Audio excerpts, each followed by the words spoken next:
हम यहाँ पे आ गए हैं वापस आपके साथ मॉडर्न फिजिक्स का पार्ट 2 लेकर, जिसमें हम एक्सरेज और न्यूक्लियाई से रिलेटेड जितने भी इंपॉर्टेंट कॉन्सेप्ट्स हैं सबको कवर करेंगे। एक्सरे में क्या होता है कुछ इस हिसाब का सेटअप होता है, ठीक है। अब ये डायग्राम देख के घबराना मत, कोई तुमसे डायग्राम नहीं पूछ रहा, बस ये डायग्राम तुम्हें समझाने के लिए। इस न्यूक्लियर और एटॉमिक स्केल के लिए हमने एक यूनिट डिफाइन की, AMU, 1 एटॉमिक मास यूनिट, जो कि कितना है, इसका स्टैंडर्डाइज कैसे किया, ये भाई 1/12 of the mass of a carbon C612 atom. सूरज के पास, सारे स्टार्स के पास एनर्जी कहां से आ रही, न्यूक्लियर फ्यूजन के थ्रू। मास ही तो कन्वर्ट हो रहा है एनर्जी में। सबसे पहला तो आता है भाई न्यूक्लियर रेडियस। न्यूक्लियर रेडियस क्या होता है, न्यूक्लियर रेडियस जो होता है वो डायरेक्टली प्रोपोर्शनल रहता है मास नंबर के क्यूब रूट के। इतनी एनर्जी तुम्हें देनी पड़ेगी और सारे न्यूट्रॉन्स और इलेक्ट्रॉन्स को दूर दूर ले जाने में, इधर उधर घुमाने में, सबको इनफाइनाइट डिस्टेंस पे ले जाओगे, इतनी एनर्जी लगेगी। कितनी लगेगी, जो भी मास डिफेक्ट है टाइम्स c²। तो हाफ लाइफ टाइम कितना होता है, डायरेक्ट फॉर्मूला बता रहा हूं, natural log 2 upon lambda. Natural log 2 की वैल्यू 0.693 अपॉन लैम्डा। क्लियर है, जहां पे लैम्डा क्या है मेरा, न्यूट्रॉन्स को ऑब्जॉर्ब नहीं किया तो एक अनकंट्रोल्ड फैशन में चेन रिएक्शन चलने लग जाएगी और बहुत ही ज्यादा तेजी में फिशन मटेरियल आपका डिसिपेट होने लगता है, डिसइंटीग्रेशन बहुत तेज हो जाता है। बहुत ज्यादा तापमान और प्रेशर चाहिए रहता है, तभी दो हाइड्रोजन के न्यूक्लियाई मिक्स होते हैं और मास जो है वो एनर्जी में कन्वर्ट होता है। तो ये रिएक्शंस नॉर्मली अर्थ पे पॉसिबल नहीं है। ये कहां होते हैं, ऐसी हाई एक्सटेंसिव प्रेशर और टेम्परेचर वाले जोन में, जो कि अर्थ की कोर में भी मिलता है और स्टार्स पे भी मिलता है।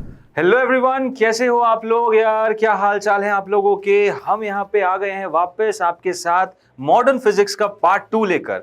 जिन जिन लोगों ने पार्ट 1 देखा था, आप लोग को सबको पता है कितनी बढ़िया तरीके से हमने पूरा मॉडर्न फिजिक्स में डुअल नेचर और एटम्स का जो एटॉमिक मॉडल है वो कंप्लीट कर लिया था। सारी चीजें कवर की थी एनसीईआरटी की, और उसी के सेंस में हम ये पार्ट 2 भी लेकर आए हैं, जिसमें हम एक्सरेज और न्यूक्लियाई से रिलेटेड जितने भी इंपॉर्टेंट कॉन्सेप्ट्स हैं सबको कवर करेंगे। भाई मजा आ जाने वाला है, मजा आ ही जाएगा इस सेशन में। जितने भी लोग हो तुरंत आ जाओ। एक बस मेरी एडवाइस है, एंड तक देखना सेशन प्लीज। एंड तक देखोगे सारे के सारे कॉन्सेप्ट्स क्लियर हो जाएंगे।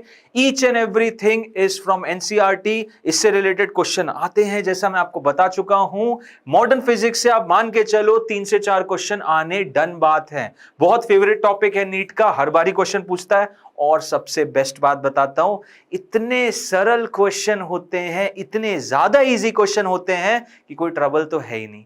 तो ट्रबल नहीं है, सारे टॉपिक्स यही हैं, क्वेश्चन भी इजी है। सर फिर स्टार्ट कर देते हैं, बिल्कुल स्टार्ट कर देते हैं। नीट 2023 में हमें 150 प्लस लाना है फिजिक्स में, ले आएंगे, लाके दिखाएंगे। पूरी सीरीज उसी हिसाब से प्लान की गई है कि एक एवरेज स्टूडेंट भी अपने मार्क्स को 150 प्लस पे एम कर सकता है। सारी की सारी चीजें एनसीईआरटी बेस्ड हैं, और जो जो इस चैनल को, जो जो इन वीडियोस को फॉलो कर रहे हैं, आप सबको समझ में आ ही गया होगा किस प्रॉपर स्ट्रैटेजी के साथ हमने ये सीरीज रन की है। अब तो बस एंड के कुछ सेशंस बचे हैं। सो प्लीज चलो देखो, स्टार्ट करते हैं मॉडर्न फिजिक्स का पार्ट 2। अब मॉडर्न फिजिक्स का पार्ट 2 में बेसिकली हमें क्या क्या कवर करेंगे, हम पहले कवर करेंगे एक्सरेज, देन नेक्स्ट चीज हम कवर करेंगे न्यूक्लियाई, ठीक है। एक्सरेज कवर करना और न्यूक्लियाई कवर करना है। आओ बात करते हैं। तो सबसे पहले बात करते हैं भाई एक्सरे की। एक्सरे में क्या होता है कुछ इस हिसाब का सेटअप होता है, ठीक है। अब ये डायग्राम देख के घबराना मत, कोई तुमसे डायग्राम नहीं पूछ रहा, बस ये डायग्राम तुम्हें समझाने के लिए। यहां पे क्या होता है, थर्मियोनिक एमिशन के थ्रू इलेक्ट्रॉन्स को क्रिएट किया जाता है, ठीक है। थर्मियोनिक एमिशंस के थ्रू क्या किया जाता है, इलेक्ट्रॉन्स को क्रिएट किया जाता है। ओके, तो यहाँ पे एक टंगस्टन का फिलामेंट है, उसके थ्रू करंट रन करते हैं। थर्मियोनिक एमिशन के थ्रू यहाँ पे इलेक्ट्रॉन्स निकलेंगे, फिर वो इलेक्ट्रॉन्स आगे की तरफ बढ़ेंगे क्योंकि हाई एनर्जेटिक रहते हैं, जाएंगे इस टारगेट मेटल, ये जो ब्लू कलर का दिख रहा है, इस टारगेट मेटल से टकराएंगे, कोलिजन होगा, और फिर उसके बाद एक्सरेज जनरेट होती है, ठीक है। क्या जनरेट होती है, एक्सरेज जनरेट होती है। तो एक्सरेज कैसे जनरेट होती है सर, इसके बारे में बात कर ले, बिल्कुल करते हैं, आओ बात करते हैं। सो यहां पे दो टाइप की एक्सरेज जनरेट होती है। सबसे पहला टाइप होता है हमारा कंटिन्यूअस एक्सरे का, कंटिन्यूअस स्पेक्ट्रम जिसे बोलते हैं। दूसरा टाइप होता है हमारा कैरेक्टरिस्टिक एक्सरेज का, ठीक है। कैरेक्टरिस्टिक एक्सरे और कंटिन्यूअस एक्सरे, अब ये दोनों क्या है, दोनों के बारे में इंडिविजुअल बातें करते हैं। तो सबसे पहला केस देखो होता क्या है। सपोज एक इलेक्ट्रॉन आ रहा है, ऐसे इस तरीके से। यहां पे क्या है, एक इलेक्ट्रॉन आ रहा है, this basically as an electron, thermionic emission के थ्रू इलेक्ट्रॉन आया ऐसे सीधे आ रहा है, सीधे आ रहा है, सीधे आ रहा है। और उसके बाद क्या हुआ, because of the influence of this particular positive charge, जो पॉजिटिव चार्ज है इस न्यूक्लियस के अंदर, वो इलेक्ट्रॉन डिविएट हो गया अपने रास्ते से, यहां से ऐसा चला गया, इस तरीके से चला गया। तो अब उस इलेक्ट्रॉन का रास्ता कुछ इस तरीके का था, वो जा अब ऐसे रहा है। पहले रास्ता इधर था, अब जा इधर रहा है। तो क्या चेंज इन मोमेंटम हुआ? मोमेंटम चेंज हुआ कि नहीं हुआ? सर बिल्कुल हुआ। मोमेंटम में डायरेक्शन होता है, पहले इधर जा रहा था, इधर जा रहा, चेंज इन मोमेंटम होगा। चेंज इन मोमेंटम किसी समय में होगा, यस बिल्कुल। और क्योंकि चेंज इन मोमेंटम हो रहा है तो एक्सेलरेट हुआ चार्ज। एक्सेलरेटेड चार्ज क्या देता है भाई? ईएम वेव देता है। तो निकलेगी ना, निकलेगी ईएम वेव। और ये जो ईएम वेव्स है यही तुम्हारी एक्सरे है। ये जो ईएम वेव्स है यही तुम्हारी एक्सरेज हैं। समझ में आ रहा है तुम लोगों को? तो अब होता क्या है कि सपोज तुमने वी पोटेंशियल डिफरेंस में चार्जेस को एक्सेलरेट करा दिया, तो जो इलेक्ट्रॉन्स हैं उनके पास जो एनर्जी आ जाएगी, कितनी आ जाएगी? ईवीएस। कितनी आ जाएगी? ईवीएस। अब हो सकता है कि जो तुम्हारे पास एक्सरेज आ रही हैं, जो तुम्हारे पास एक्सरेज, ये कितनी हो गई? ये एनर्जी हो गई, charge energy carried by that particular electron. Target metal पे ये सिनेरियो कहां दिखा रहा हूं मैं? जब ये इलेक्ट्रॉन जाके इधर टारगेट मेटल पे हिट कर रहा है। अब जब ये हिट कर रहा है तो होता क्या है, इतनी एनर्जी थी इलेक्ट्रॉन के पास, तो एनर्जी हो सकता है इलेक्ट्रॉन पूरी की पूरी दे दे, या हो सकता है बिल्कुल भी ना दे। एनर्जी कैसे दे सकता है? तो हो सकता है पूरी की पूरी दे दे या बिल्कुल भी ना दे। तो किस किस वेवलेंथ की तुम्हें फोटॉन्स निकलते हुए दिखाई देंगे? भाई हो सकता है ये पूरी की पूरी एनर्जी दे दी। अगर पूरी की पूरी एनर्जी दे दी तो किस वेवलेंथ का फोटोन निकलेगा? तो किस वेवलेंथ का फोटोन निकलेगा? सिंपल, इसको hc बाय लैम्डा के बराबर कर दो। सो hc बाय लैम्डा के बराबर करूंगा तो लैम्डा की वैल्यू कितनी आ जाएगी? लैम्डा की वैल्यू आ जाएगी hc by e into V. hc by e into V, S नहीं है वी है, एस नहीं है वी है। समझ में आया? क्लियर है? ठीक है सर, ओके। इस वेवलेंथ की लाइट रे निकलेगी जब इलेक्ट्रॉन की पूरी एनर्जी किसने ले ली? पूरी एनर्जी से एक्सरे बन गया, पूरी एनर्जी से एक्सरे बन गया। क्लियर है? तो लैम्डा की कौन सी वैल्यू है? लैम्डा की मिनिमम मोस्ट वैल्यू है। लैम्डा की कौन सी वैल्यू है? लैम्डा की मिनिमम मोस्ट वैल्यू है। ठीक है, ओके। लैम्डा की मैक्सिमम वैल्यू क्या हो जाएगी? भाई लैम्डा की मैक्सिमम वैल्यू होगी कि बिल्कुल एनर्जी नहीं गई। लैम्डा की मैक्सिमम वैल्यू हो जाएगी बिल्कुल एनर्जी नहीं गई। तो मैक्सिमम एनर्जी मतलब कोई भी एनर्जी नहीं गई तो इनफाइनाइट हो जाएगी। सो जो वेवलेंथ निकलती है ना एक्सरे की, वो यहां से यहां के बीच में होती है। hc अपॉन ev से लेके इनफाइनाइट वेवलेंथ तक की वेव होती है। समझ रहे हो? अब उसमें इंटेंसिटी का मेन केस रहता है कि इंटेंसिटी किस वेवलेंथ की ज्यादा है। तो इंटेंसिटी हम पोटेंशियल को इस हिसाब से मैनेज करते हैं कि जो इंटेंसिटी आएगी वो उस रेंज में आएगी वेवलेंथ्स की जो कि एक्सरे की रेंज में आते हैं। आपको पता है ना, एक्सरे की वेवलेंथ्स थोड़ी कम होती है क्योंकि वो ज्यादा एनर्जेटिक होती हैं। एक्सरे का काम क्या होता है? हमारी नॉर्मल स्किन टिश्यूज इन सब के क्रॉस कर जाए, बट हमारी बोन्स के थ्रू क्रॉस ना कर पाए। इतनी एनर्जेटिक हो कि हमारी स्किन, मसल्स इन सब के थ्रू क्रॉस कर जाए, बट बोन्स के थ्रू क्रॉस ना करे। तो इतनी एनर्जी चाहिए, मतलब उसकी एक पर्टिकुलर वेवलेंथ, उस इंटेंसिटी की वेवलेंथ ज्यादा होनी चाहिए जो एक्सरेज में आती हैं। तो हम पोटेंशियल को इसी हिसाब से मैनेज करते हैं कि इंटेंसिटी एक्सरेज की ज्यादा हो। समझ गए बात को? तो ये तो पहला वेरिएंट हो गया, इसको बोलते हैं कैरेक्टर कंटीन्यूअस एक्सरे, जिसमें ग्राफ आपका कुछ इस तरीके का रहता है। ग्राफ आपका कुछ इस तरीके का रहता है। क्लियर है? ये होगी मेरी इंटेंसिटी और ये होगी मेरी वेवलेंथ। ओके सर, ठीक है, बढ़िया। ये मेरा हो गया कंटीन्यूअस स्पेक्ट्रम, कंटीन्यूअस एक्सरे इस तरफ से निकल रही है। आप देख सकते हैं पर्टिकुलर जोन में, इस जोन में इंटेंसिटी सबसे ज्यादा है। इस जोन में इंटेंसिटी सबसे ज्यादा का मतलब क्या है? इस जोन में ही एक्सरे आएगा, इस जोन में ही एक्सरे आएगा। ओके सर, ठीक है, समझ गए, बढ़िया, अच्छी बात है। अब आगे बढ़ते हैं। आगे बढ़ेंगे तो दूसरा वेरिएंट आ जाता है कैरेक्टरिस्टिक एक्सरे का। अब कैरेक्टरिस्टिक एक्सरे में क्या होता है? कैरेक्टरिस्टिक एक्सरे में क्या होता है कि यही जो इलेक्ट्रॉन आ रहा था ना, यही इलेक्ट्रॉन जो आ रहा था, ये शेल्स बनी हुई है। ठीक है, ये शेल्स बनी हुई है, यहाँ पे इलेक्ट्रॉनिक डिस्ट्रीब्यूशन है, ये इस तरीके का। ओके सर, ये इनकमिंग इलेक्ट्रॉन है, ये इनकमिंग इलेक्ट्रॉन है, ये ऐसे आया, ऐसे आया, ऐसे आया, ओ भाई इससे टकरा गया, इधर चला गया, और ये इलेक्ट्रॉन भी इधर चला गया। तो इसने क्या किया? इसने क्या किया? इस इलेक्ट्रॉन को तो भाई इसने गायब कर दिया। इस इलेक्ट्रॉन को यहां गायब कर दिया, तो यहां पे क्या बन गया? एक वेकेंट स्पेस बन गया। इलेक्ट्रॉन को नॉकआउट कर देता है इनकमिंग इलेक्ट्रॉन, इस इनर शेल इलेक्ट्रॉन को नॉकआउट कर देता है। और जैसे ही incoming electron inner shell electron को नॉकआउट करेगा तो क्या होगा? बाहर के इलेक्ट्रॉन्स बोलेंगे अरे भाई जगह मिली, जगह मिली, वो भगना चाहेंगे इधर, वो इधर भागना चाहेंगे, और भागना चाहेंगे तो उससे क्या होगा, जब कभी भी इलेक्ट्रॉन हायर एनर्जी शेल से लोअर एनर्जी शेल में आता है तो एनर्जी की वेव्स रेडिएट आउट होती है, ईएम वेव्स निकलेंगी। जैसे ही आउटर शेल से इलेक्ट्रॉन इनर शेल की तरफ भागेगा, जैसे ही उसने ट्रांजिशन किया वैसे ही ईएम वेव्स निकलेंगी, और यही ईएम वेव्स जो हैं वो कैरेक्टरिस्टिक एक्सरे कहलाती है। यही ईएम वेव्स क्या कहलाती है, कैरेक्टरिस्टिक एक्सरे कहलाती है। तो कैरेक्टरिस्टिक एक्सरे किन किन टाइप्स की होती है, कैरेक्टरिस्टिक एक्सरे देखो, कैरेक्टरिस्टिक एक्सरेज होती है K alpha, K beta, K gamma, L alpha, L beta, L gamma, ऐसी M alpha, M beta, M gamma. कैसे होती है देखो, के अल्फा होती है जब के शेल पे लैंड कर रहा है, कहां से, अगर 2 से फर्स्ट पे लाई करेगा तो के अल्फा कहलाएगी, मतलब कि दूसरी शेल से अगर फर्स्ट शेल पे जंप किया तो ये के अल्फा लाइन, के अल्फा लाइन मतलब जो भी एनर्जी गैप है उस एनर्जी गैप की ईएम वेव जनरेट हो जाएगी। के बीटा क्या होगा, n इक्वल टू 3 से फर्स्ट पे लाई कर रहा है, ऐसी के गामा क्या हो जाएगा, के गामा हो जाएगा ये जो कि है n इक्वल टू 4 से 1 पे लाई कर रहा है। ऐसी L alpha, L beta, L gamma है भाई, इसमें मात्र 2 पे लैंड करवा दो, एम अल्फा, एम बीटा इसमें 3 पे लैंड करवा दो, ठीक है, समझ गए। ऐसी एन अल्फा भी हो जाएगा जिसमें एन शेल पे यानी 4 पे लैंड करवा दो, समझ रहे हो। तो इस हिसाब के ऐसे पीक्स दिखने लगते हैं। तो जो डायग्राम मैंने बनाया था ना इस तरीके का, वो डायग्राम अब थोड़ा ऐसे बन के एक पीक बनेगा। देखो यहां एक पीक बना, फिर यहां एक पीक बना, ये एक पीक बना, ये एक पीक बना, ये जो पीक्स है ये वही है, ये वही है। तो ये हो जाता है इंटेंसिटी वर्सेस लैम्डा का एक्चुअल कर्व जब कभी भी एक्सरेज को जनरेट किया जाता है। जब कभी भी टारगेट मेटल पे हाई एनर्जेटिक इलेक्ट्रॉन को तुम बॉम्बार्ड करोगे, इस टाइप का स्पेक्ट्रम देखने को मिलता है, इस टाइप की इंटेंसिटी की वेवलेंथ देखने मिलती है। और यहां से आप देख सकते हो इस पर्टिकुलर जोन में इंटेंसिटी सबसे ज्यादा है, इंटेंसिटी सबसे ज्यादा, तो यही एक्सरेज है। वो जो वेवलेंथ का रेंज आता है वो एक्सरे वाले रीजन में आता है। ठीक, समझ गए, क्लियर, कोई दिक्कत नहीं है ना, बिल्कुल दिक्कत नहीं सर, हो गया एक्सरे, हो गया एक्सरे, बस यही तो है एक्सरे। कंटिन्यूअस स्पेक्ट्रम कैसे बन रहा है, कैरेक्टरिस्टिक कैसे बन रहा है, और बस हो गया मेरा काम खत्म। सो आई थिंक एक्सरे में कोई इश्यू नहीं है। अब चलो आगे बात करते हैं न्यूक्लियाई की, न्यूक्लियाई की।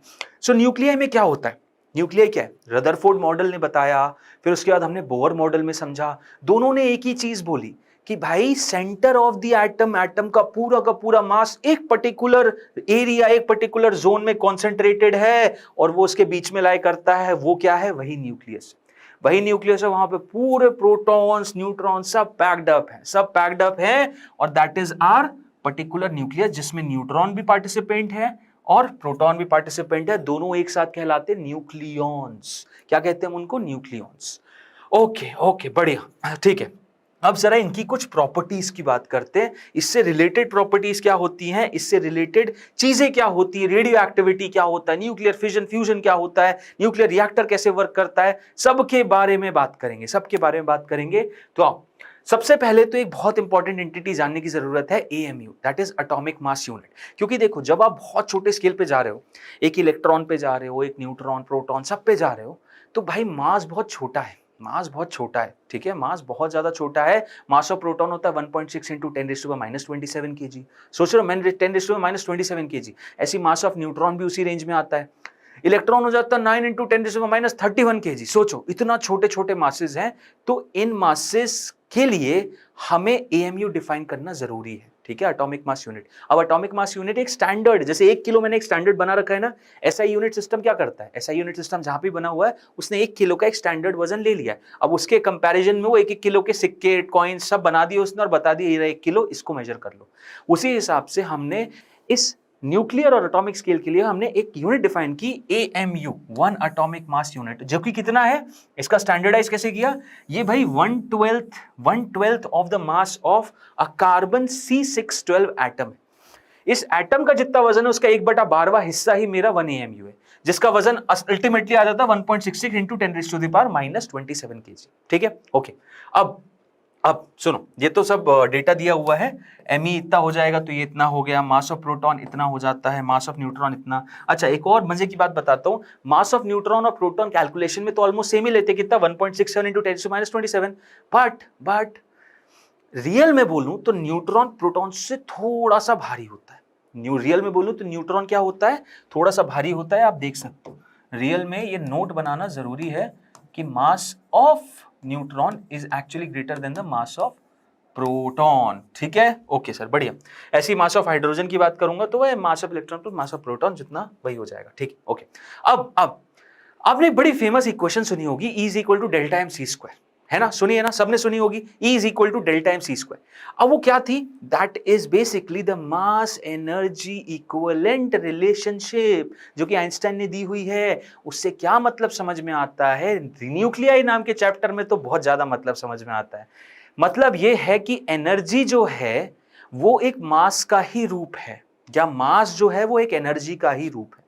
हम क्या बोलते हैं? Energy can neither be created nor be destroyed, it can only be converted to one form to another. अब इस चीज को अगर आप एक कथित वाक्य मान लेते हो कि भाई ये बिल्कुल अनऑल्टर्ड स्टेटमेंट है, तो फिर इन दैट सेंस ये समझ लो कि मास भी एक फॉर्म ऑफ एनर्जी है। मतलब एनर्जी से मास बना सकते हो और मास से एनर्जी, एनर्जी से मास बना सकते हो और मास से एनर्जी बना सकते हो भाई। ओके, ठीक है। मास से एनर्जी कैसे बनता है सर? मास से एनर्जी बनता है E is equal to delta M C square, और ये मास से एनर्जी बनने की वजह से ही सूरज रन करता है, radio active plants, nuclear plants run करते हैं। अर्थ के अंदर की कोर के पास इतनी गर्मी है कि वो मेंटल को मूव करवा पाती है, जिसकी वजह से मैग्नेटोस्फीयर क्रिएट होता है, जिसकी वजह से सोलर फ्लेयर आने पे हम बच जाते हैं। सोलर स्टॉर्म आता है ना, सुना होगा आप लोगों ने, ऑरोरा बोरियोलिस, ऑरोरा ऑस्ट्रेलिस। क्या होते हैं ये होते हैं जब सूरज पे फटता है, जब एक विस्फोट होता है, एक ब्लास्ट होता है, तो सोलर फ्लेयर्स टुवर्ड्स अर्थ पूरे स्पेस में रन करते हैं। और ये सोलर फ्लेयर्स इतने ज्यादा डेंजरस होते हैं, ये एटमॉस्फेयर ही उड़ा के ले जाते हैं प्लैनेट्स का, लेकिन because of the presence of our magnetosphere ये एक एनसर्कल्ड मोशन, साइक्लिकल मोशन करने लगते हैं। ये हेलिकल पाथ फॉलो करते करते पोल्स में जाके मिलते हैं, और वहां पे ही ऑरोरा ऑस्ट्रेलिस और ऑरोरा बोरियोलिस का इफेक्ट देखने मिलता है। वो स्काई ग्रीन और ब्लूइश सा हो जाता है। तो ये सब इफेक्ट किसकी वजह से? सोचो जरा। ये तो इसलिए क्योंकि मैग्नेटिक फील्ड है। मैग्नेटिक फील्ड क्यों? क्योंकि अंदर एक सर्कुलेशन है चार्ज्ड आपके मेटालिक सब्सटेंसेस का, और वो मोशन क्यों हो रहा है? Because of the radioactivity happening inside our core. समझ रहे हो? तो ये कहां से आ रही है एनर्जी? एनर्जी आ रही है क्योंकि मास आपका कन्वर्ट होता जा रहा है। सूरज के पास, सारे स्टार्स के पास एनर्जी कहां से आ रही है? न्यूक्लियर फ्यूजन के थ्रू। मास ही तो कन्वर्ट हो रहा है एनर्जी में, एनर्जी में मास ही तो कन्वर्ट हो रहा है। तो अब अगर ये रिलेशन सिद्ध है तो ये बताओ एक AMU में कितनी एनर्जी होती है? बहुत स्टैंडर्ड केस है, याद रखना है, 931 मेगा इलेक्ट्रॉन वोल्ट। कितनी होती है? 931 MeV। 931 मेगा इलेक्ट्रॉन वोल्ट का मतलब यह है कि एक AMU मास जब एनर्जी में कन्वर्ट होगा, सो 1 AMU कितना आया था? इतना। इससे तुम C स्क्वायर मल्टीप्लाई करो। क्या मल्टीप्लाई करो? C square. इसमें अगर C स्क्वायर मल्टीप्लाई मतलब 3 × 10⁸ का होल स्क्वायर, तो फाइनल आंसर ये आएगा 931 मेगा इलेक्ट्रॉन वोल्ट। समझ आ गया ना? बिल्कुल समझ आ गया सर, बहुत अच्छी बात है। अब कुछ देखो स्टैंडर्ड केसेस हैं, जरा इनको सब फटाफट समझ लेते हैं। Isotopes, isobars, isotones, mirror nuclei क्या होते हैं? आइसोटोप्स वो होते हैं भाई वो एलिमेंट, एटम के वो एलिमेंट जिनके पास सेम एटॉमिक नंबर होता है बट मास नंबर अलग होता है। मास नंबर अलग होता है मतलब सेम एटॉमिक नंबर, यानी कि इनके पास जो Z की वैल्यू वो सेम रहेगी, A अलग अलग होगा। ठीक है। दूसरा आइसोबार्स क्या कहलाते हैं? आइसोबार्स वो होते हैं जिनके पास सेम मास नंबर होता है बट एटॉमिक नंबर अलग होता है। इनके पास सेम मास नंबर होता है, एटॉमिक नंबर अलग होता है, ये आइसोबार कहलाते हैं। आइसोटोन्स क्या होता है? आइसोटोन्स होते हैं इनका सेम नंबर ऑफ न्यूट्रॉन्स होते हैं। न्यूट्रॉन्स जिसके पास सेम होंगे वो आइसोटोन्स कहलाएंगे। मतलब A माइनस जेड ही तो देता है तुम्हारा नंबर ऑफ न्यूट्रॉन्स, है कि नहीं? A माइनस जेड ही तो नंबर A देता है भाई, number of neutron plus proton. Z देता है नंबर ऑफ प्रोटॉन, तो A माइनस जेड ही तो देगा नंबर ऑफ न्यूट्रॉन्स। बिल्कुल सही, बिल्कुल सही। मिरर न्यूक्लियाई देखो ये मजेदार कॉन्सेप्ट है। Nuclei having the same mass number है, but with the proton number Z and neutron number that is A minus Z interchanged. मतलब एक न्यूक्लियाई में 5 न्यूट्रॉन और 6 प्रोटॉन, और दूसरे न्यूक्लियाई में 5 प्रोटॉन और 6 न्यूट्रॉन। तो यहां पे जो न्यूट्रॉन और प्रोटॉन है वो इंटरचेंज हो गए, लेकिन ओवरऑल उनका जो सम है वो बराबर है। तो सेम मास नंबर है बट प्रोटॉन और न्यूट्रॉन इंटरचेंज हो गए। ऐसे लोगों को, ऐसे एलिमेंट्स को क्या बोलते हैं हम? Mirror nuclei. एग्जांपल के तौर पे 1h3 और 2h3। ठीक है। ओके सर, बढ़िया समझ आ गया। अब जरा न्यूक्लियर के बारे में भी कुछ और पर्टिकुलर डेटा। सबसे पहला तो आता है भाई न्यूक्लियर रेडियस। न्यूक्लियर रेडियस क्या होता है? न्यूक्लियर रेडियस जो होता है वो डायरेक्टली प्रोपोर्शनल रहता है मास नंबर के क्यूब रूट के।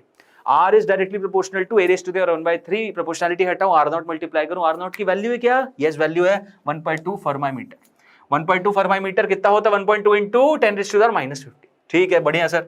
न्यूक्लियर वॉल्यूम क्या हो जाएगा? अरे भाई वॉल्यूम तुम एक परफेक्ट स्फीयर मान लो, एक परफेक्ट स्फीयर मान लो, तो वॉल्यूम कितना हो जाएगा? 4/3 पाई आर क्यूब। इसका क्यूब कर देना, देखो आंसर आ गया 4/3 पाई R0 क्यूब इंटू ए।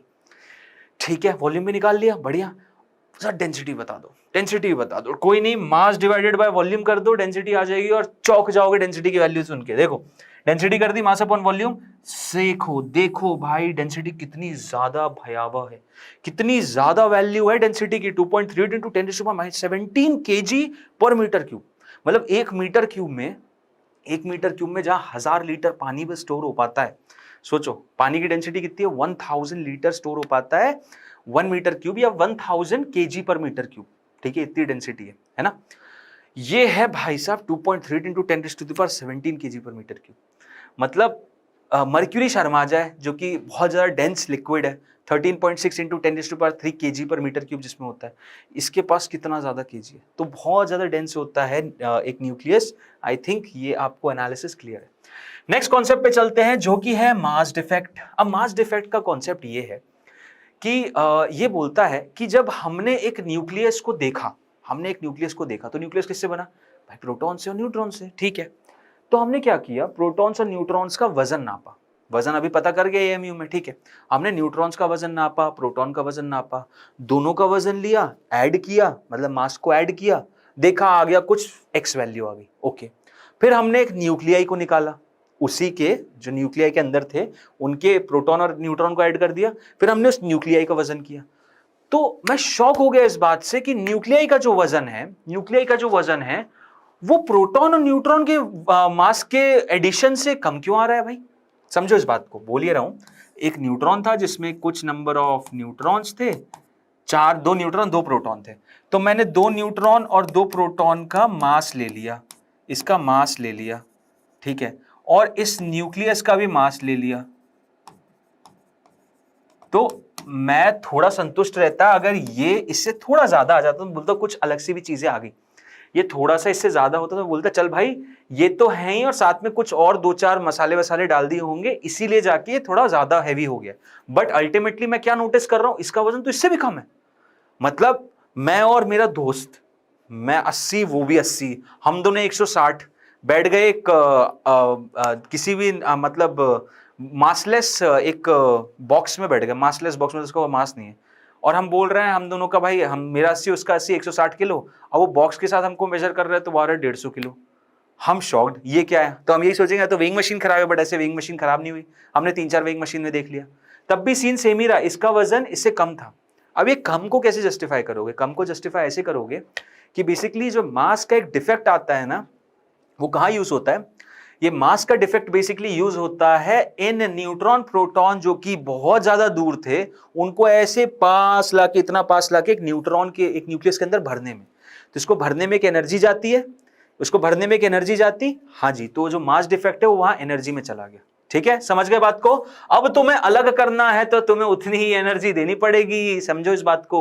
मतलब जो मास का एक डिफेक्ट आ रहा है वो कहां चला गया? वो एनर्जी में चला गया। एनर्जी किसमें भाई? वो न्यूट्रॉन प्रोटॉन को इतना पास लाके न्यूक्लियस के अंदर भरना था, उसके लिए जो एनर्जी लगी ना, उसमें चला गया। तो अब अगर मुझे वापस इन्हें इतनी दूर लेके जाना है तो मुझे क्या देना पड़ेगा? एनर्जी वापस दे दो। एनर्जी वापस दे दोगे तो वापस से यही कॉम्बिनेशन बन जाएगा। क्लियर है? ठीक है, तो जो मास डिफेक्ट आता है ये वही बोलता है कि मास डिफेक्ट की वैल्यू कितनी इस इक्वेशन के बराबर हो जाएगी, और यहीं से बाइंडिंग एनर्जी का भी कॉन्सेप्ट आता है। बाइंडिंग एनर्जी का कॉन्सेप्ट बेसिकली वही है कि न्यूट्रॉन्स और प्रोटॉन्स जो हैं are in a stable nucleus, are held together by nuclear forces and energy is needed to pull them infinitely apart. तो जो इतनी एनर्जी रहेगी, एनर्जी कितनी चाहिए? एनर्जी इज इक्वल टू जो भी मास डिफेक्ट आ रहा है टाइम्स c²। इतनी एनर्जी तुम्हें देनी पड़ेगी और सारे न्यूट्रॉन्स और इलेक्ट्रॉन्स को दूर दूर ले जाने में, इधर उधर घुमाने में, सबको इनफाइनाइट डिस्टेंस पे ले जाओगे, इतनी एनर्जी लगेगी। कितनी लगेगी? जो भी मास डिफेक्ट है टाइम्स c²। समझ गए? क्लियर? बाइंडिंग एनर्जी भी समझ में आ गया, मास डिफेक्ट भी समझ में आ गया। अब बाइंडिंग एनर्जी लेकिन एक बहुत काम की चीज नहीं होती जब भी हम न्यूक्लियाई को देखते। उसका रीजन क्या है? क्योंकि कभी भी रेडियो, देखो रियलिटी पे आ जाते हैं, रियलिटी में रेडियो एक्टिव सब्सटेंसेस नेचुरली लाया करते हैं। यूरेनियम है, ठीक है, यूरेनियम, थोरियम, प्लूटोनियम, ये सब रेडियो एक्टिव एलिमेंट्स है। अब हम नॉर्मली इनमें ये तो नहीं देखते कि यूरेनियम के सारे न्यूक्लियॉन्स टूट गए, सारे न्यूट्रॉन एक जम्मू पहुंच गया, एक कश्मीर पहुंच गया, एक इधर पहुंच गया, उधर पहुंच गया। हम तो ये नहीं देखते। हम देखते हैं कि यूरेनियम टूटेगा, थोरियम बनेगा, बेरियम बनेगा, प्लूटोनियम बनेगा। तो इक्का दुक्का न्यूट्रॉन या प्रोटॉन निकलता है, टूटता है। तो यहां पे जस्टिफिकेशन टोटल बाइंडिंग एनर्जी ना निकाल के बाइंडिंग एनर्जी पर न्यूक्लियॉन निकालने में, समझ रहे हो? बाइंडिंग एनर्जी पर न्यूक्लियॉन मतलब कि अगर टोटल बाइंडिंग एनर्जी आ गई मान ले 10 MeV, 10 आ गई, 10 मेगा इलेक्ट्रॉन वोल्ट आ गई। अब मेरे पास 10 है, क्या 10 है न्यूक्लियॉन्स, जिसमें प्रोटॉन न्यूट्रॉन बराबर है, ठीक है।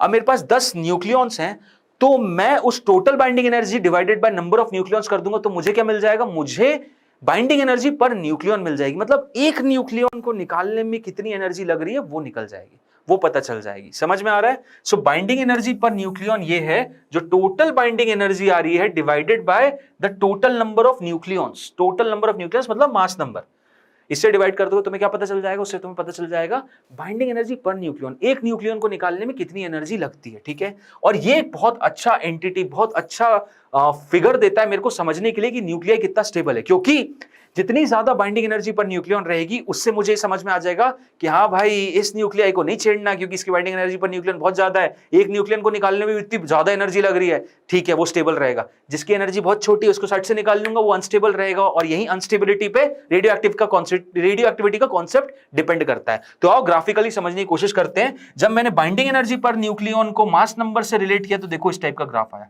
ऐसे और भी पीक्स आई, और भी पीक्स आई, और एक ऐसा जाके फिर ऐसा आया, ठीक है।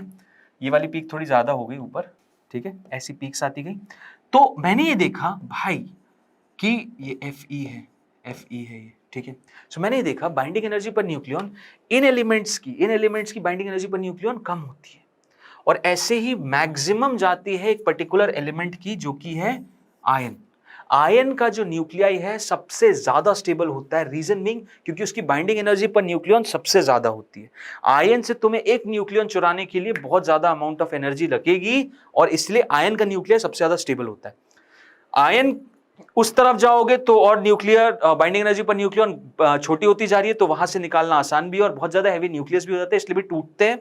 और यहां पे भी बाइंडिंग एनर्जी पर न्यूक्लियन कम होती है, तो यहां पे भी आपका रेडियो एक्टिविटी होती है, मतलब मास जो है वो किस में कन्वर्ट होता है? एनर्जी में। जहां पे भी टूटना होगा, जहां पे भी टूटना है, जुड़ना होगा, मतलब न्यूक्लियस का डिसइंटीग्रेशन होगा। न्यूक्लियस से एक इलेक्ट्रॉन निकाल लोगे या उसको इलेक्ट्रॉन दे दोगे, दो मिल जाएंगे। ये सब फिनोमेना वही होंगे जहां पे बाइंडिंग एनर्जी पर न्यूक्लियन कम है, ठीक है। सो इसी ग्राफ के अकॉर्डिंग कुछ स्टैंडर्ड पॉइंट्स हैं।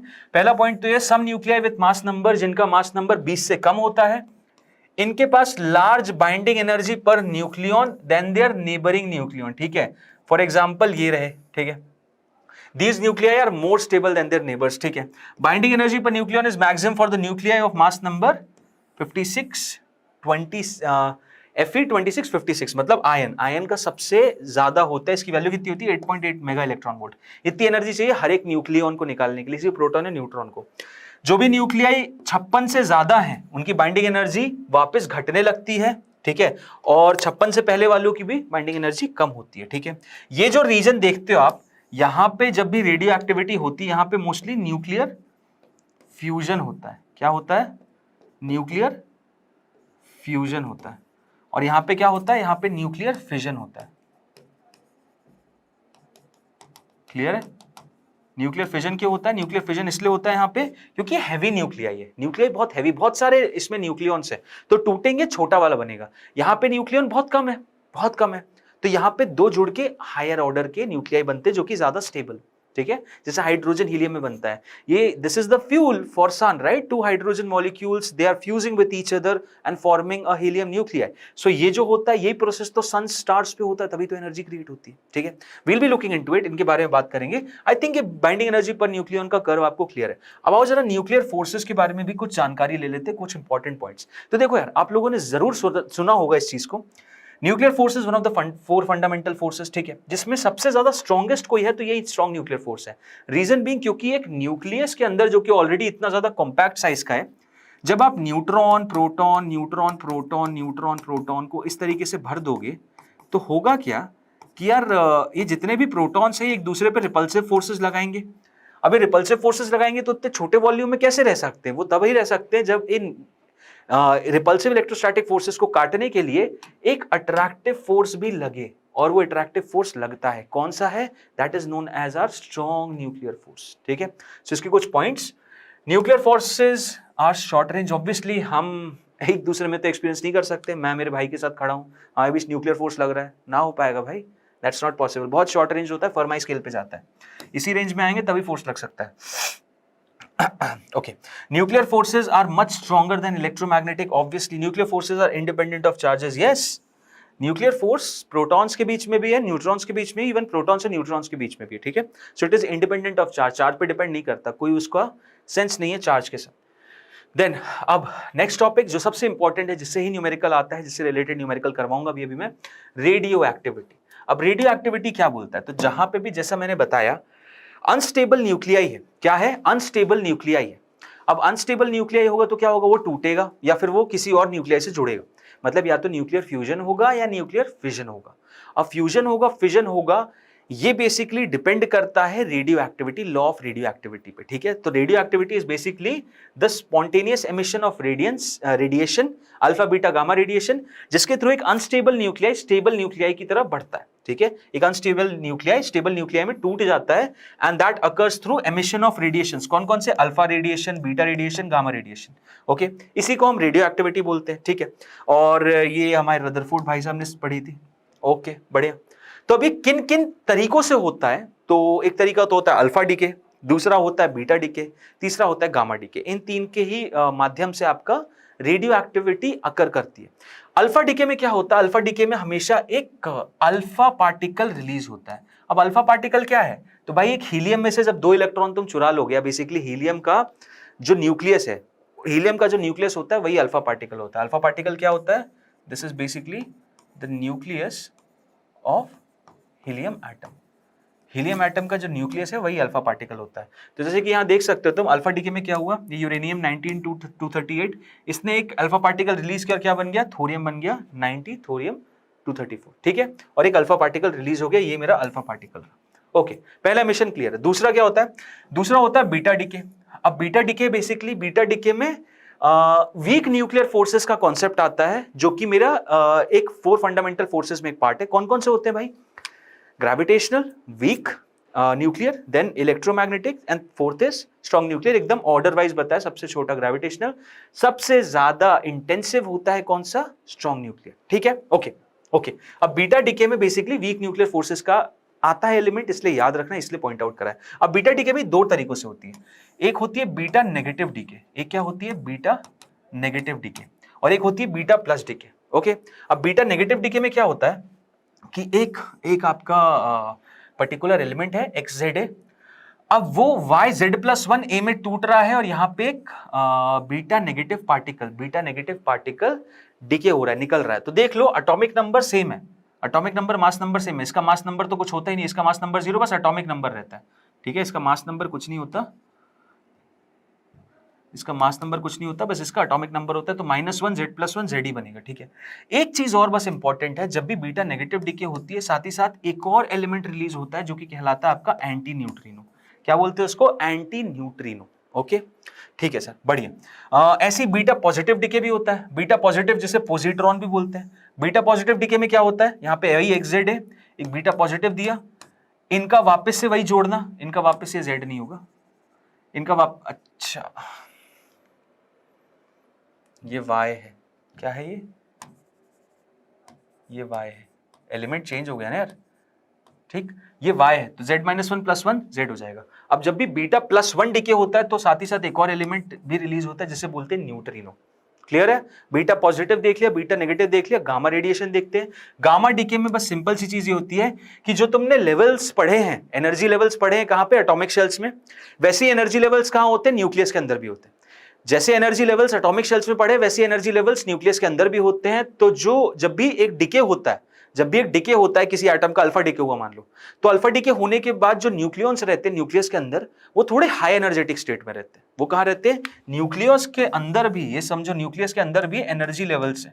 ठीक है, अब इन एनर्जी लेवल्स में हायर एनर्जेटिक स्टेट में जब भी न्यूक्लियॉन, न्यूट्रॉन और प्रोटॉन रहते हैं, ये जब लोअर एनर्जेटिक स्टेट में जंप करते हैं तो ये भी एनर्जी रिलीज करते हैं और वो एनर्जी क्या कहलाती है? आपकी गामा रेडिएशन। समझ रहे हो बात को?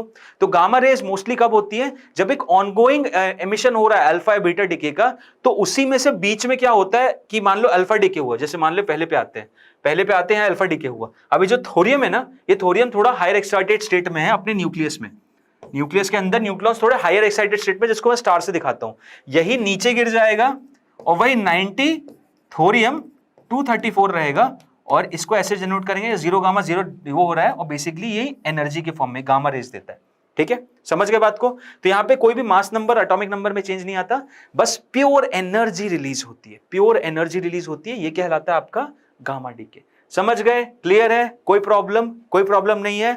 चलो बहुत बढ़िया, कोई प्रॉब्लम नहीं है। तो अब बात करते हैं हम किसके बारे में? अब बात करते हैं हम रेडियो एक्टिविटी के बारे में। अब बात करते हैं हम रेडियो एक्टिविटी के बारे में, लेकिन रेडियो एक्टिविटी से पहले क्वेश्चन भी जरूर कर लेते। तो क्वेश्चन क्या है? रेडियो एक्टिव न्यूक्लियस 2021 का आया हुआ क्वेश्चन है। कब का?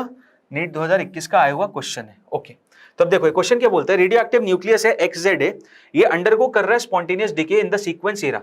अब इसमें ये बताना है मेरे को कि भाई अलग अलग पॉसिबल डिके पैटर्न क्या है। तो देखो यहाँ पे Z से Z-1 पे क्या, यहाँ पे Z-1, तो यहाँ पे क्या और साथ में रिलीज होना चाहिए था? बीटा प्लस होना चाहिए था। यहाँ पे बीटा प्लस होना चाहिए था, बिल्कुल सही। तो यहाँ पे बीटा प्लस होगा, यहाँ पे क्या डिके होगा? यहाँ बीटा प्लस होगा। ओके, फिर यहाँ पे तो बीटा +1 Z-1 वापस वही Z कर देगा। यहाँ पे Z-1 से 2 का अंतर आ गया, तो यहाँ पे क्या रिलीज होना चाहिए था? यहाँ पे अल्फा पार्टिकल रिलीज होना चाहिए था, क्योंकि +2 करोगे तो वापस Z-1 हो जाएगा। और यहाँ पे क्या हुआ? -2, तो यहाँ पे बीटा नेगेटिव होना चाहिए था। आई थिंक सबको समझ में आ रहा है। तो सही आंसर क्या है? अरे यहाँ पे नेगेटिव होगा, ये नेगेटिव।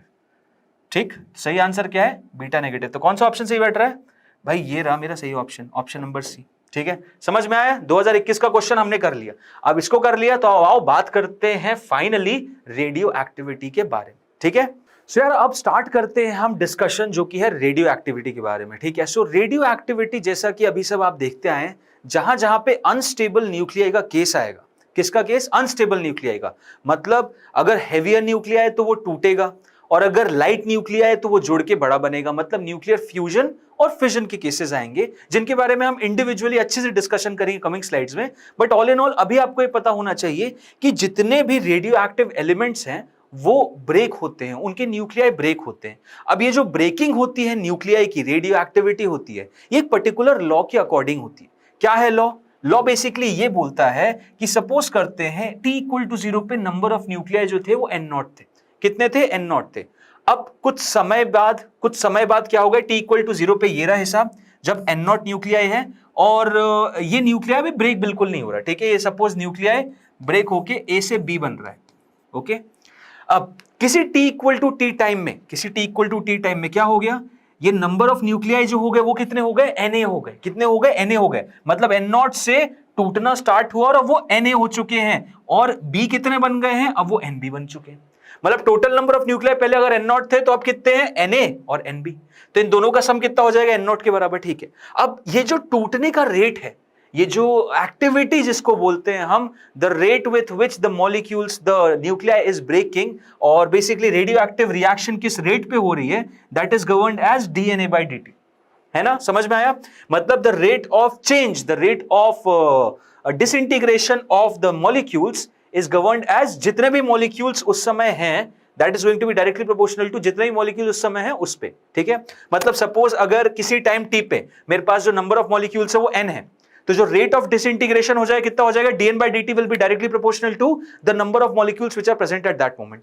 नेगेटिव साइन बस ये दिखाता है क्योंकि घट रहा है, डिसइंटीग्रेट हो रहा है। समझ में आया? तो ये चीज क्या है आपकी? ये चीज है activity of radioactive reaction, activity of radio active reactions. Okay, ठीक है सर, परफेक्ट। और ये एक्टिविटी किस पे डिपेंड करेगी? The total number of molecules पे। ओके सर, बढ़िया। अब इसको जरा हटाओ, मैं इसको एक काम करता हूं, ए की जगह dN/dt ले लेता हूं। तो मतलब dN/dt is directly proportional to n, और प्रोपोर्शनलिटी हटाऊंगा तो क्या मल्टीप्लाई कर दूंगा? के नहीं, लैम्डा मल्टीप्लाई कर देते हैं। क्या मल्टीप्लाई कर देते हैं? लैम्डा, जिसे हम क्या बोलेंगे? Decay constant.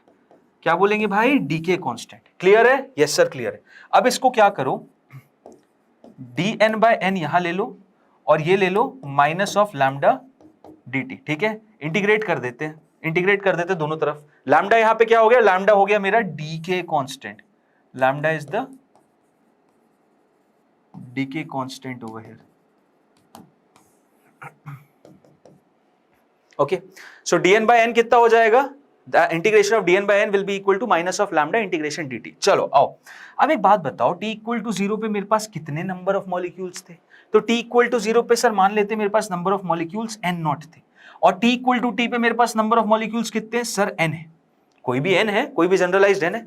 इसका इंटीग्रेशन करूंगा, क्या आंसर आ जाएगा सर? इंटीग्रेशन करने पे आंसर आएगा नेचुरल लॉग n, लिमिट आएगी कहां से, n नॉट से लेके n तक, is equal to minus of lambda t, limit आएगी 0 से लेके t तक।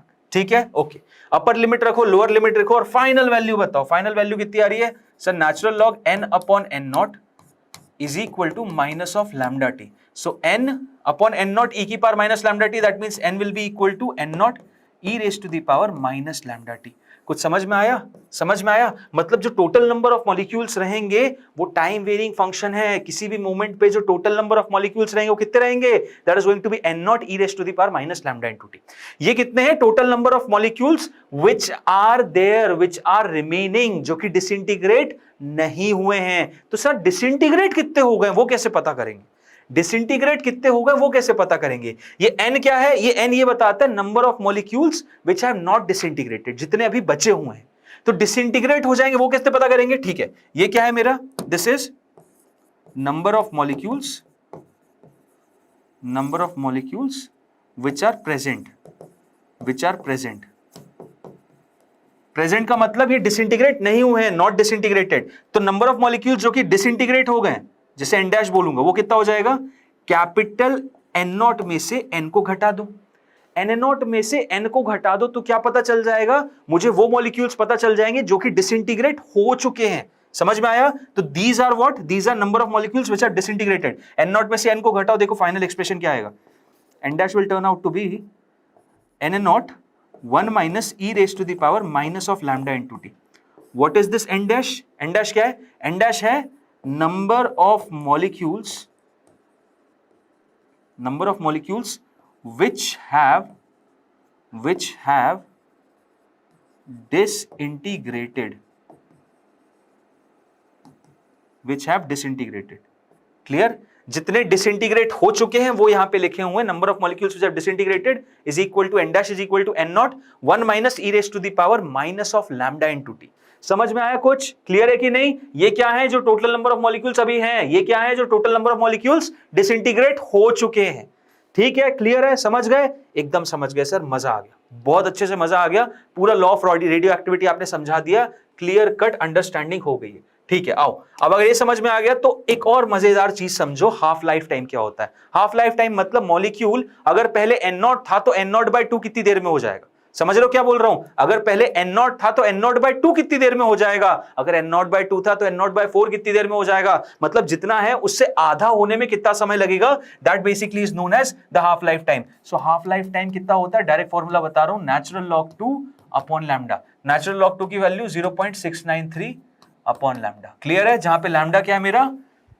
डिसइंटीग्रेशन कांस्टेंट या डीके कांस्टेंट, जो बोलना चाहो बोल लो। ठीक है, मीन लाइफ भी एक चीज होती है। मीन लाइफ क्या होती है? मीन लाइफ होती है 1 अपॉन लैम्डा। एवरेज लाइफ कितनी होती है? 1 अपॉन लैम्डा। हाफ लाइफ कितनी होती है? 0.693 अपॉन लैम्डा, यानी नेचुरल लॉग 2 अपॉन लैम्डा। ठीक है सर, दोनों चीज समझ में आ गई। नेक्स्ट केस, एक्टिविटी भी रिलेट हो सकती है क्या? हाँ जी बिल्कुल, एक्टिविटी भी रिलेट हो सकती है। कैसे रिलेट हो सकती है? अभी बताता हूं। तो क्या समझा था हमने? t इक्वल टू 0 पे नंबर ऑफ मॉलिक्यूल्स कितने थे सर? n not. तो एक्टिविटी यहां पे कितनी हो जाएगी? एक्टिविटी मतलब डिसइंटीग्रेशन रेट कितना हो जाएगा? सो एक्टिविटी मेरी हो जाएगी सर यहां पे dn not by dt। Okay sir, बढ़िया।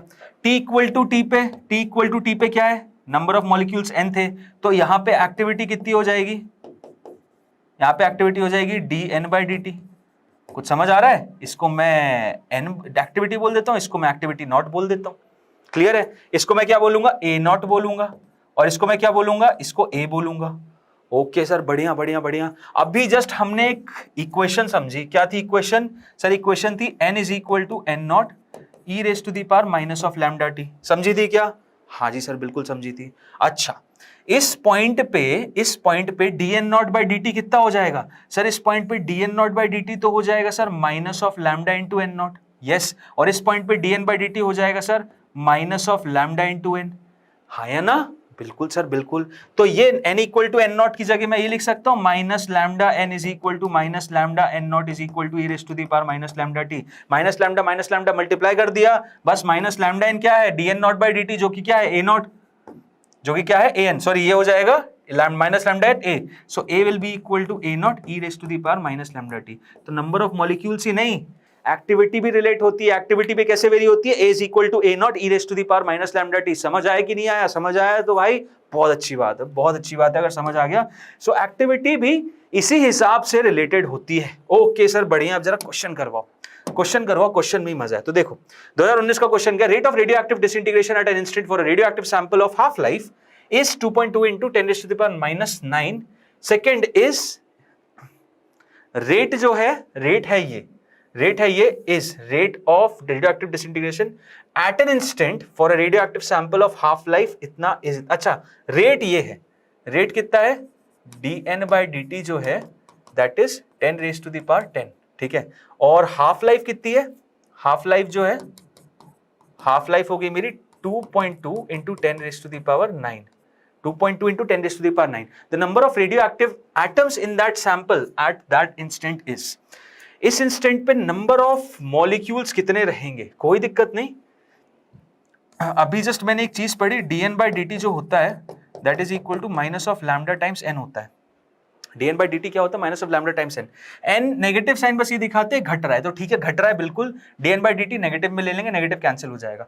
अल्टीमेटली ये चीज इधर आएगी, n की वैल्यू निकाल ले। लैम्डा क्या होता है? लैम्डा क्या होता है भाई? t लाइफ होता है मेरा नेचुरल लॉग 2 बाय लैम्डा। तो लैम्डा निकाल सकता हूं क्या? यस, लैम्डा इधर आ जाएगा तो natural log 2 upon 2.2 into 10 raised to the power 9 कर देना, उससे आंसर आ जाएगा। तो फाइनली क्या निकल के आ रहा है? dn बाई dt कितना हो गया? 10 raised to the power 10 is equal to lambda की वैल्यू कितनी आ गई? Natural log 2 divided by 2.2 into 10 raised to the power 9, ठीक है। Natural log 2 divided by 2.2 into 10 raised to the power 9, ये क्या आ गया मेरा? ये आ गया मेरा लैम्डा इंटू एन, ठीक है। बढ़िया बढ़िया, बहुत अच्छी बात है। अब देखो जरा क्या आ रहा है आंसर। ये चीज इधर जाएगी, 0.693 इधर आ जाएगा, तो नंबर ऑफ मॉलिक्यूल्स कितने आ रहे हैं? ये इधर जाएगा तो 2.2 into 10 raised to the power 19, 2.2 into 10 raised to the power 19 divided by natural log 2 कितना हो जाएगा? 0.693। 0.693 को मैं 0.7 ही ले लूं, इसको 0.7 ले लेते हैं, तो 0.7 इसको कैसे कैंसिल करेगा? 0.7 इसको कैसे कैंसिल करेगा? अराउंड 3 है, अराउंड 3 है, समझ रहे हो? और 3 पॉइंट समथिंग होना चाहिए, क्योंकि ये भी हमने थोड़ा बढ़ा के लिखा है, ये 0.693 में तो 3 पॉइंट समथिंग होगा ही होगा। सो यहाँ पे 3 point something into 10 raised to the power 19 option है क्या? हाँ जी बिल्कुल, ये नियरली देखो आंसर इसके अबाउट आ रहा है, ठीक है, क्योंकि ये नियरली हमारा 3 point something 3.1 into 10 raised to the power 19 होगा, ठीक है। अप्रोक्सीमेशन से देखो मैंने आंसर निकाल दिया। कैसे निकाल दिया? अप्रोक्सीमेशन से आंसर निकाल दिया। आई थिंक सबको समझ में आ चुका है, क्लियर है। अगला सवाल, the half life of a radioactive nuclide is 100 hours। आधी लाइफ जो है, हाफ लाइफ कितनी है? 100 घंटे, 100 घंटे। The fraction of original activity that will remain after 150 hour would be. Fraction of original activity जो कि रह जाएगी 150 घंटे के बाद। फ्रैक्शन ऑफ ओरिजिनल एक्टिविटी कितनी रह जाएगी 150 घंटे के बाद? सो बेसिकली हमें ये पता करना है, देखो A is equal to A naught e raise to the power minus of lambda t होता है कि नहीं? बिल्कुल सर होता है। अब फ्रैक्शन ऑफ ओरिजिनल एंटिटी मतलब कि A upon A not, A upon A not कितनी हो जाएगी, ये वैल्यू कितनी हो जाएगी, ये पता करना है कब? 150 घंटे के बाद। 150 घंटे मतलब T इक्वल टू 150 आर पे, और हाफ लाइफ दे रखा है उसने हमको कितना? हाफ लाइफ दे रखा है 100 घंटे। कोई दिक्कत नहीं भाई, देखो करते हैं फटाफट। E raise to the power कितना? माइनस ऑफ लैम्डा की जगह क्या मैं natural log 2 divided by half life 100 हो गई, और टाइम है यहाँ 150, ठीक है सर, बढ़िया बढ़िया। ये जाएगा 2 से, ये जाएगा 3 से, ठीक। सो ए अपॉन ए नॉट कितना आ गया? A upon A naught will be equal to e raise to the power, ये माइनस 3/2 है ना, इसकी पावर में चला जाएगा। So natural log 2 raise to the power minus of 3/2, समझ रहे हो? ये -3/2 2 की पावर में चढ़ा जाएगा। ये देखो यार, सिंपल सी चीज, -2/3 सॉरी -3/2 ई की पावर में क्या था, ई की पावर में -3/2 इंटू नेचुरल लॉग 2 था, तो ये पूरा का पूरा इसकी पावर में चला गया। और फाइनली क्या लिखा जाएगा, e raise to the power natural log e raise to the power sorry natural log 2 raise to the power -3/2। अब जब भी इस तरीके में लिखा जाता है ना, e raise to the power natural log मतलब इसका बेस भी ही है, तो ये पूरी की पूरी एंटिटी ऐसे क्लीन आ जाती है नीचे की तरफ। ठीक है, जब कभी भी यहां पे जो बेस है और इस लॉग का जो बेस है सेम होता है, तो पूरी की पूरी एंटिटी कहां आ जाती है, नीचे। ये 2 रेस टू द पावर -3/2 कहां आ जाएगा, नीचे। मतलब इसकी वैल्यू कितनी हो जाएगी, इसकी वैल्यू हो जाएगी 2 रेस टू द पावर -3/2 के बराबर।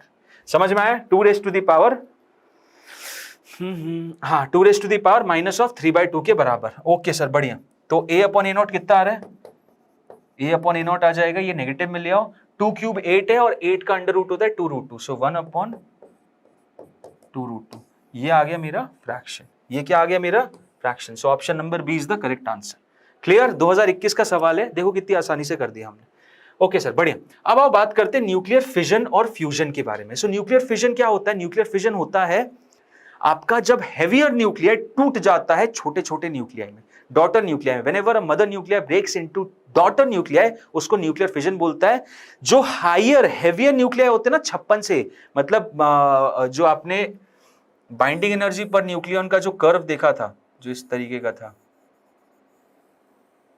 ठीक है, इस तरीके का। यहां पे क्या था, यहां पे आपका 56 आयन था, राइट, Fe। और यहाँ पे ये जो एलिमेंट्स है ना, ये करते न्यूक्लियर फिजन, और यहाँ जो एलिमेंट्स है वो करते न्यूक्लियर फ्यूजन। ठीक है, सो न्यूक्लियर फिजन का एक कुछ एग्जांपल देखो तो ये देखो, फिजन रिएक्शन जो होती है यूरेनियम 235 की, देखना बड़े मजेदार है। एक फिजन रिएक्शन को करने के लिए आपको एक न्यूट्रॉन चाहिए रहता है। क्या चाहिए रहता है, एक न्यूट्रॉन चाहिए रहता है। आप एक न्यूट्रॉन से उस पर अटैक करवाते हो, तो जो आपका मटेरियल है ना, वो एक्साइटेड स्टेट में अनस्टेबल हो जाता है। अभी ये स्टेबल है बट ये अनस्टेबल हो जाता है, और जैसे ही अनस्टेबल हुआ तो फिर ये ब्रेक होता है। ब्रेक किस में होता है, बेरियम में होता है, क्रिप्टॉन में होता है, और 3 न्यूट्रॉन देता है। तो अब सोचो क्या होगा इन 3 न्यूट्रॉन के साथ। ये 3 न्यूट्रॉन 3 अलग अलग रिएक्शन को कमेंस करवाएंगे, 3 अलग अलग यूरेनियम के न्यूक्लियाई को अनस्टेबल करेंगे। तो ये रिएक्शन ऐसे अनकंट्रोल्ड फैशन में बढ़ती चली जाती है। और इसीलिए जब कभी भी आपका जो न्यूक्लियर पावर प्लांट्स होते हैं जिसमें यूरेनियम यूज करते हैं, यूरेनियम बेस्ड रहते हैं, उसमें कंट्रोल रॉड्स होती हैं। और कंट्रोल रॉड्स का काम क्या रहता है, यही एक्सेसिव न्यूट्रॉन्स को अब्सॉर्ब कर लेना। क्योंकि अगर न्यूट्रॉन्स को अब्सॉर्ब नहीं किया तो ये एक अनकंट्रोल्ड फैशन में चेन रिएक्शन चलने लग जाएगी, और बहुत ही ज्यादा तेजी में फिजन मटेरियल आपका डिसिपेट होने लगता है, डिसइंटीग्रेशन बहुत तेज हो जाता है। ठीक है, सो एक आपको मैंने यहाँ पे न्यूक्लियर फिजन का केस स्टडी दे दिया। न्यूक्लियर फ्यूजन जो कि स्टार्स पे मोस्टली होता है, अर्थ की कोर में भी होता है। इसमें क्या होता है, जो छोटे न्यूक्लियाई हैं, वो उनके न्यूक्लियस कंबाइन कर जाते हैं। ठीक है, अब ऑब्वियसली देखो, आपको न्यूक्लियस को दूसरे न्यूक्लियस से कंबाइन कर रहा है, तो you need that excessive amount of pressure also and excessive amount of temperature also. बहुत ज्यादा तापमान और प्रेशर चाहिए रहता है, तभी 2 हाइड्रोजन के न्यूक्लियाई मिक्स होते हैं और मास जो है वो एनर्जी में कन्वर्ट होता है। तो ये रिएक्शंस नॉर्मली अर्थ पे पॉसिबल नहीं है। ये कहां होते हैं, ऐसी हाई एक्सटेंसिव प्रेशर और टेम्परेचर वाले जोन में, जो कि अर्थ की कोर में भी मिलता है और स्टार्स पे भी मिलता है। ठीक है, सो ये न्यूक्लियर फ्यूजन होता है कंबाइनिंग 2 और more lighter nuclei into single heavy nucleus. ठीक है, ओके, बढ़िया। दोनों ही केसेस में क्या होता है, मास एनर्जी में कन्वर्ट होता है। न्यूक्लियर रिएक्टर में मोस्टली न्यूक्लियर फिजन का यूज होता है, जो कि हमारे यहाँ यूज होता है नॉर्मली। इसके कुछ एक फंक्शनैलिटी देख लो आप, ये रही। ठीक है, इसमें कुछ पॉइंटर्स है, कुछ एलिमेंट्स है जो कि हमें पता होनी चाहिए, और इनके बारे में बात करते हैं। सबसे पहले तो फिजनेबल मटेरियल, जो मटेरियल तुम यूज कर रहे हो, तो यूरेनियम आइसोटोप होता है, थोरियम आइसोटोप होता है, प्लूटोनियम आइसोटोप, ये सब रेडियो एक्टिव एलिमेंट्स है जिसको फिजनेबल मटेरियल बोलते हैं। देन मॉडरेटर का काम क्या होता है, जो न्यूट्रॉन बहुत तेज चलते हैं उन्हें थोड़ा धीमा करना, मॉडरेटर उनको धीमा करता है। ठीक है, ओके, नेक्स्ट चीज होती है कंट्रोल मटेरियल। कंट्रोल मटेरियल क्या होता है? ये जैसा मैंने बताया आपको, रेट ऑफ रिएक्शन को कंट्रोल करता है, क्योंकि न्यूट्रॉन्स एक्सेसिवली रेडिएट हो रहे हैं तो उन्हें अब्सॉर्ब करवाना पड़ेगा ताकि वो एक अनकंट्रोल्ड फैशन में चेन रिएक्शन ना डेवलप हो पाए। ये कंट्रोल रॉड्स का काम होता है। कूलेंट ऑब्वियसली का काम होता है एक्सेसिव हीट जो जनरेट हो जाती है उसे अब्सॉर्ब कर लेना, ये कूलेंट का काम होता है। ठीक है, commonly CO2 and nitrogen are used as coolant. Protective shield basically आपकी रेडिएशन बाहर ना जाए, क्योंकि गामा रेडिएशन बहुत ज्यादा निकलती है। देखो, जब कभी भी, जैसा मैंने बताया, अल्फा बीटा रेडिएशन होगा तो न्यूक्लियस हाईली एनर्जेटिक स्टेट में रहता है, तो वो नीचे वाली स्टेट में आता है कब? गामा रेडिएशन एमिट करके। ठीक है, सो गामा रेडिएशन से बचाने के लिए हम प्रोटेक्टिव शील्ड भी यूज करते हैं। ओके, ठीक है। सो इसी के साथ यार हम आज का सेशन समाप्त करते हैं। आई सपोज आप सभी को बड़ा मजा आया होगा। हमने न्यूक्लियाई पूरा कवर किया है, हमने एक्सरेज पूरा कवर किया है। इन दोनों सेशंस मॉडर्न फिजिक्स 1 और 2 में मैंने सारे के सारे कॉन्सेप्ट्स कवर किए हैं जो कि डुअल नेचर एटम और न्यूक्लियाई में आते हैं। जिसको जो भी ट्रबल है, आपकी सारी दिक्कतें दूर हो जाएंगी, बस इस सेशन को पूरा देख लेना। ठीक है, इसी के साथ अलविदा लेता हूं, अगले सेशन में मिलते हैं और हमारी सीरीज का आखिरी टॉपिक जो कि semiconductor and transistors, logic gates का कॉन्सेप्ट है, उसको कवर करेंगे। Till then, thank you, bye bye and all the best to all of you.